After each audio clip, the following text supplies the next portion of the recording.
Hello guys, welcome back to the student forever. Hope you are doing well and making good investments. बात करेंगे Vodafone idea limited के बारे में। Video को skip बिल्कुल भी मत करना, क्योंकि ये जो आप यहां पर देख रहे हो ये है रिसर्च। इस चैनल पर किस तरह से काम किया जाता है, आई गेस अगर आप रेगुलर सब्सक्राइबर हो या रेगुलर व्यूअर भी सिर्फ अगर आप हो इस चैनल पर, तो आपको पता होगा मैं आपके साथ बहुत सी डिटेल्स जो है, चार्ट्स और किस तरह से न्यूज चल रही है, उन सब चीजों को कंक्लूड करके आप लोगों के साथ में रखता हूं। परसों की वीडियो में हमने डिस्कस किया था कि आपको यह समझना बहुत जरूरी है, कंपनी ने जो अपनी ऑडियो रिकॉर्डिंग सबमिट करी है, मेंशन करी है यहां पर अपने क्वार्टरली रिजल्ट्स के साथ में, एनालिस्ट कॉल अवेलेबल मीटिंग जो कंपनी की यहां पर थी, उस मीटिंग में क्या क्या हुआ है, उस ऑडियो में क्या क्या डिसीजंस और क्या क्या पॉइंट्स पर बातें की गई है, ये आपको मालूम होना जरूरी है। लेकिन मुझे पता है कि हम लोग ज्यादा समझते नहीं है, ज्यादा रिसर्च करने में हमारा विश्वास नहीं है, तो कोई दिक्कत नहीं है, क्योंकि ये चैनल उस रिसर्च पर विश्वास रखता है और ये चीजें, ये जरूरी पॉइंट्स हमने यहां पर निकाले हैं। पूरी ऑडियो लगभग 59 मिनट्स की थी और पिछले क्वार्टर के अंदर भी मुझे याद है वो भी अराउंड 59 मिनट की। ऑलमोस्ट हर कंपनी की जो क्वार्टरली ऑडियो आती है वो 59 मिनट्स के आसपास की होती है वोडाफोन आइडिया की। तो इस बार मैं आपके साथ में टाइम बता रहा हूं, कौन से टाइम पर कंपनी में क्या इंपॉर्टेंट बात हुई है, आप चाहो तो वहां पर जाकर के सुन सकते हो। टोटल 3 इंपॉर्टेंट टाइमिंग से, पहला 31 मिनट पे, टोटल ऑडियो जो है 59 मिनट की है। पहला 31 मिनट पे आपका पहला इंपॉर्टेंट पॉइंट आता है केपेक्स, स्पेक्ट्रम और फंडिंग को लेकर के। सितंबर में स्पेक्ट्रम खत्म हो रहा है, तो उसके साथ में कंपनी को अपना केपेक्स बढ़ाना है, केपेक्स कंपनी को बढ़ाना है। और केपेक्स कैसे बढ़ेगा? फंडिंग से बढ़ेगा। ये पॉइंट्स कंपनी ने यहां पर रखे हैं, लेकिन इन पर कोई जवाब पर्टिकुलरली नहीं है कि ये करेगी कंपनी कैसे, कोई पर्टिकुलर जवाब नहीं है। यानी कि सवाल तो किया गया कि कंपनी क्या करेगी, बट ये सब करेगी केपेक्स, स्पेक्ट्रम और फंडिंग। चाहो तो आप इसको देख सकते हो, 31 मिनट पर आपको ये दिख जाएगा। तो इस तरह से कंपनी करेगी, लेकिन फंडिंग का क्या अभी डिसीजन है उस पर कोई फैसला नहीं है। अगला पॉइंट आपका आता है इंपॉर्टेंट 38 मिनट्स पे, जहां पे कंपनी ने बताया अपने 4G सब्सक्राइबर के बारे में। 5G अभी आपने रिसेंटली देखा था, कंपनी का पोस्ट पेड सब्सक्राइबर बेस जो है वो इंक्रीज हुआ है पिछले कुछ क्वार्टर्स में लगातार, स्पेशली फाइनेंशियल ईयर बेस पे एटलीस्ट स्टेबल है। अगर इतना बड़ा इंक्रीज नहीं है ना, तो एटलीस्ट स्टेबल है। लेकिन 4G सब्सक्राइबर में कंपनी का थोड़ा सा घाटा आ रहा है, ये बात कंपनी ने बताया 38 मिनट्स के टाइम फ्रेम पे। तो ये चीज हो जाती है 38 मिनट पे। अगला पॉइंट आता है आपका 48 मिनट पे। यहां पे सवाल किया गया कि जो सरकार के पास वोडाफोन आइडिया का स्टेक है, क्या कंपनी कम इन फ्यूचर, कभी फ्यूचर के अंदर कंपनी वोडाफोन आइडिया लिमिटेड उस स्टेक को बाय बैक कर सकती है, यानी कि खरीद सकती है वापस से। तो ये सवाल था आपका 48 मिनट्स पर। तो इस पर कंपनी ने कहा कि भैया देखो, हमें इस समय फंड्स की जरूरत है, अगर हमें खरीदना ही होता तो हम देते ही क्यों। ठीक है, तो ये सवाल और जवाब यहां पर हुए। और साथ में इसके बाद कंपनी ने यह भी बताया 48 मिनट्स पर ही कि कंपनी इस समय वोडाफोन आइडिया जो है इन्वेस्टमेंट्स की तरफ देख रही है कि कहां पे ज्यादा बेनिफिट्स देखने को मिल सकते हैं वोडाफोन आइडिया के इन्वेस्टमेंट्स पे।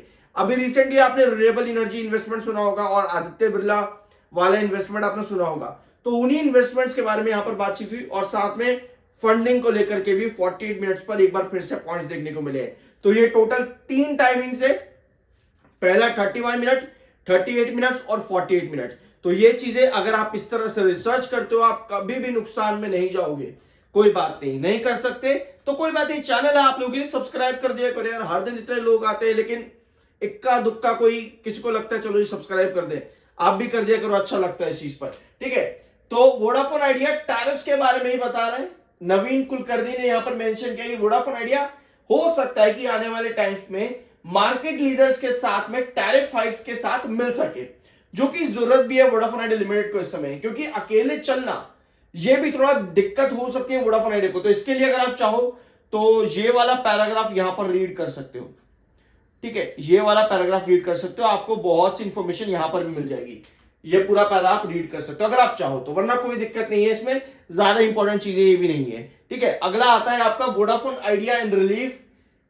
Vodafone Idea rings in relief, subscriber losses hit record low since merge. यानी कि जो मर्जर है वोडाफोन आइडिया को, उसके बाद से highest subscriber loss Vodafone idea का यहां पर हुआ है, हाईएस्ट सब्सक्राइबर लॉस। तो ये मेंशनिंग आपकी अराउंड 38 मिनट पे थी। यस, 38 मिनट पे ये मेंशनिंग आपकी थी। तो ये सब डिटेल्स आपकी अभी वोडाफोन आइडिया लिमिटेड के अंदर, वेयर आज कल के वीडियो में भी और परसों के वीडियो में भी हमने डिस्कस किया था कि वोडाफोन आइडिया में फाइनली वॉल्यूम तो बढ़ रहा है लेकिन डिलीवरी वहीं की वहीं, डिलीवरी नहीं आ रही। 24% की डिलीवरी कल, वीकली बेसिस 27 और मंथली बेसिस भी 27। आज के दिन वॉल्यूम आपका फिर थोड़ा सा कम हो गया, यहां पर 39 करोड़ के आसपास, और डिलीवरी कितनी आई है दिन के आखिर में? अराउंड 26%। तो वॉल्यूम फिर यहां पर अब कम जा रहा है, डिलीवरीज भी गिर रही है, तो मतलब बायर बिल्कुल एक्टिव नहीं है। और कल भी हमने डिस्कस किया था कि इन्वेस्टर सेंटीमेंट नहीं है, ट्रेडिंग सेंटीमेंट ज्यादा यहां पर है, और शॉर्टर बार बार एक्टिव रहता है। अब यहां पर आओ, चार्ट पैन पे आते हैं, ठीक है। ये आपको पता है कि पिछले 7 से 8 महीने से एक ही रेंज चल रही है वोडाफोन आइडिया लिमिटेड में, 660 पर आता है, बेस लेता है, 690 पहला रेजिस्टेंस और कहानी खत्म। 690 पहला रेजिस्टेंस, कहानी खत्म। तो कल 690 को टच कर गया था, वहां से वापस डिप लगा गया है, आज फिर से 660 के नीचे आ चुका है। अगर बेस ले लेता है वापस 660 पर तो रिकवर हो जाएगा, लेकिन अगर नहीं लेता, जो कि इस बार कहानी क्रिटिकल नजर आ रही, जितने भी स्टेटमेंट्स उसमें पॉजिटिविटी नजर नहीं है, तो ऐसे में आपका यहां पर क्या चीज बनती है? 660 अगर ब्रेकडाउन होता है तो एक बार फिर से आप यहां पर आ सकते हो 610 620 के आसपास, 620 के आसपास। तो ये कहानी है, यानी कि कंटिन्यूअसली आपको एक ही पैटर्न देखने को मिल रहा है, इसमें कोई मुश्किल नहीं होनी चाहिए अब शायद से, क्योंकि अगर 7-8 महीने से एक ही चीज है स्टॉक के अंदर, तो उसमें आपको करना ही क्या है? रिसर्च करने की जरूरत नहीं, आपको पता 660 पे आएगा, पुश मिल जाएगा, पहला रेजिस्टेंस 690, अगला 720, उसके बाद आता है 760, फिर 790, फिर आपका 820। तो यही सब लेवल्स अभी वोडाफोन लेके चले। एक एक लेवल अगर ब्रेकआउट कर रहे हैं तो आप अपनी पोजीशन बढ़ाते चलते जाते हो, अगर नहीं करता तो फिर आपको पता आप 660 पे वापस आ जाओगे। लेकिन इस बार 660 की कंडीशन इसलिए क्रिटिकल हो जाती है क्योंकि एक बार पहले ही अभी इसी महीने के अंदर 13 तारीख 14 तारीख को स्टॉक ऑलरेडी 660 आपका ब्रेकडाउन कर चुका, अच्छा खासा क्रैकडाउन हो चुका था, लेकिन आईबीएम की डील आई तो उसकी वजह से आपको बढ़िया रिकवरी दिख गई यहां पे 690 तक।